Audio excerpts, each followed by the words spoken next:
we need to understand and have a focus on the value of art. And I feel like everyone right now in the arts has this kind of, it's a bit jaded with the arts, you know, and feels like the arts is kind of something that we do, but is it central to society? Is it central to a well-functioning, healthy society to understand who they are? Like, what is the true role of the arts? And I think something that's fascinating anyway is where fine art stands in that, because people consume art all the time, music, film, so many different types of art that are extremely important and deep are being consumed in other ways, and they're doing very well, you know. But when it comes to fine art, it kind of almost cordons itself off. It becomes a lot more exclusive in a way that isn't as accessible to everyone else as like music and film can be, you know. So that in itself is kind of interesting. But within the fine arts, I still believe that we have a huge duty to society to ask questions, to reframe our lives, to allow space for reflection on these kind of things that obviously isn't allowed, you know, there isn't space for at the moment.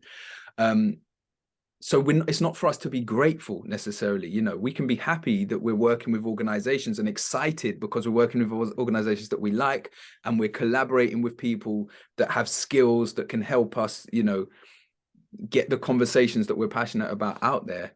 But this kind of almost, yeah, pauper-like mentality to be scrabbling for crumbs and being grateful for getting money that is not livable on, or being treated in a way that is not livable on or sustainable in any way, but because we might have an opportunity to maybe eventually one time break out of the exploitative cycle that we're in.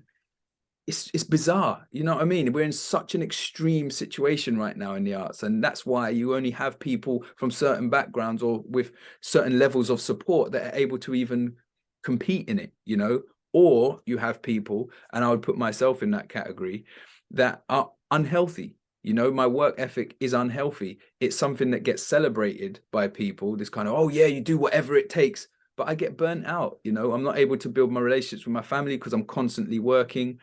I don't have a self-preservation tool that a lot of artists that could be equally as talented or even more talented than me are not willing to go to. They'll be like, you know what, fuck it, I'm an artist and that's how I move through the world, but actually I'm not going to engage with this and it's too unhealthy, so I'm going to be a plumber and I'm just not going to make work, and I'll live with that. I'll be a bit sad, but I'll live with that.